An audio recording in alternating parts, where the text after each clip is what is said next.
بسم اللہ الرحمن الرحیم. In the name of Allah, the Beneficent, the Merciful. اس پر ملا رومی رحمت اللہ نے بڑا کلام لکھا ہے. وہ کہتے ہیں مانگ کے کھانے کا بھی نشہ ہے، مانگ کے کھانے کا بھی نشہ ہے. وہ کہتے ہیں کہ ایک بھیک مانگنے والی خاتون تھی، تو بادشاہ کے پاس بھیک مانگنے آئی تو بادشاہ کو پسند آ گئی، اس نے شادی کر لی. اب اس کو عادت تھی بھیک مانگ کے کھانے کی، تو وہ کنیزوں سے کہا کرتی تھی کہ فٹافٹ نہ روٹی لے کے آیا کرو، میں 2-3 دفعہ مانگوں تو پھر لایا کرو. چونکہ ایک نشہ ہے نا، تو میں مانگوں 2-4 دفعہ تو پھر. تو انسان بہت سارے نشے کرتا ہے، یہ مانتا نہیں. یہ موبائل، یہ فیس بک، یہ سارے نشے ہی ہیں. اپنی فوٹو لگا لینا، سارا دن اسی کو دیکھتے رہنا. اور بڑے بڑے سیانے بندے جو وزادار ہیں، بڑے وزادار لوگ ہیں، لیکن وہ بھی سنجیدگی کے قائل نہیں، اس طرح کے نشوں کا شکار ہیں. یہ سارے نشے ہیں جو ہم نے پال لیے.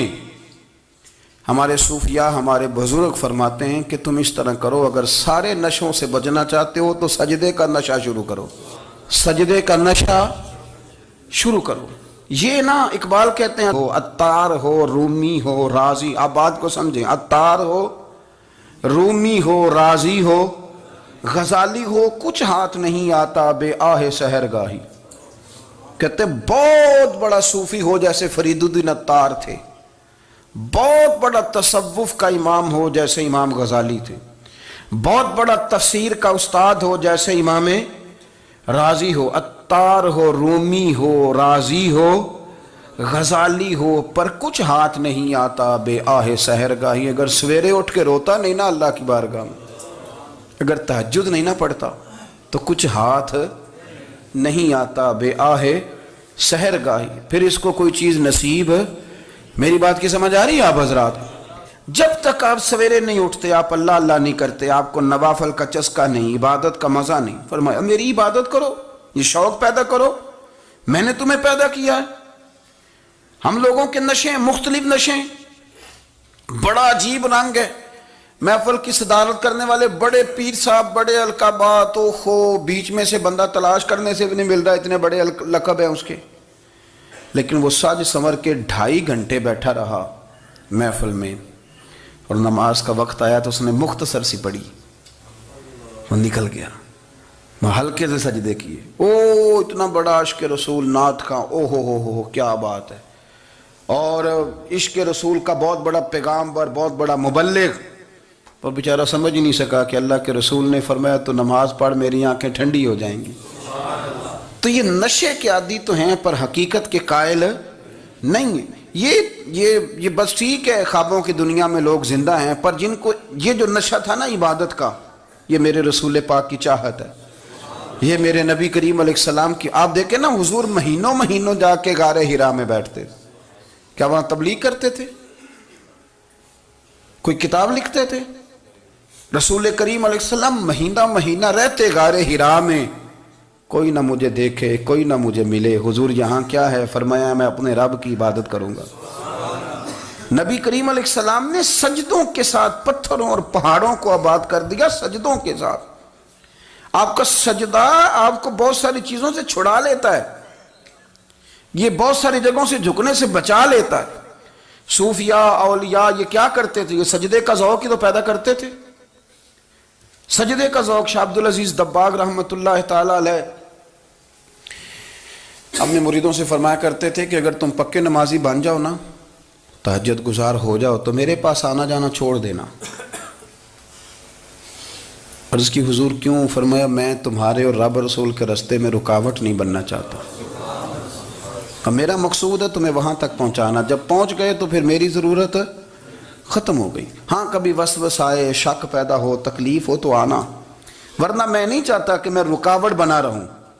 تم اللہ اللہ کرو، اس مالک کو راضی کرو. میرے رسول پاک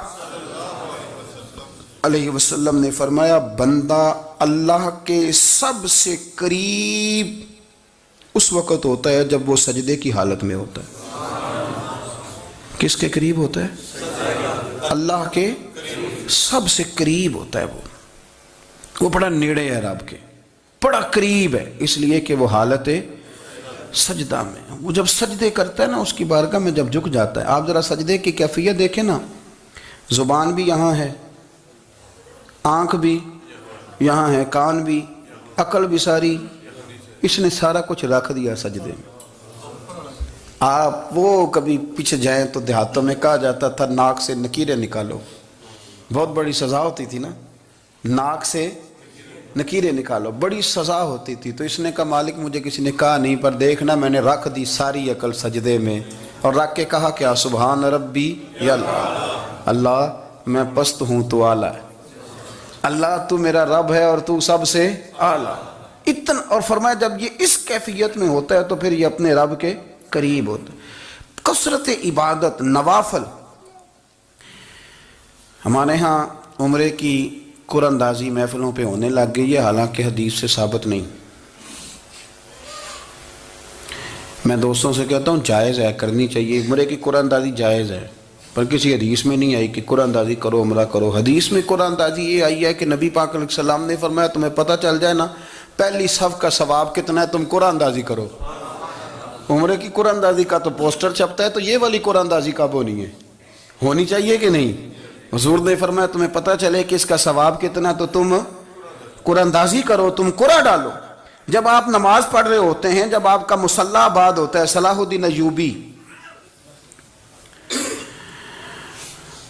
ایک بزرگ سے ملاقات ہو گئی, بیت المقدس پر قبضہ تھا عیسائیوں کا.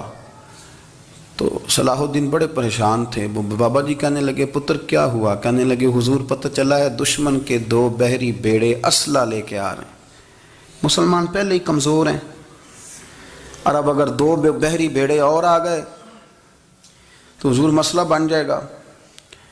تو میں پریشان ہوں کہ کس طرح یہ کم مسئلے والی ہماری فوج ہے کیسے مقابلہ کرے گی. تو بابا جی کہنے لگے پتر اس طرح کرنا, آج رات تو بھی دعا کرنا اور میں بھی کروں گا.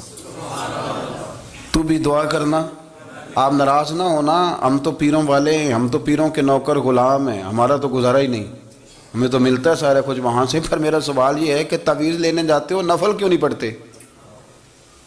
رات اللہ اللہ کیوں نہیں کرتے؟ یہ بھی تو ہمارے بزرگوں کا ہی طریقہ ہے, انہوں نے تو ہمیں سکھایا ہے.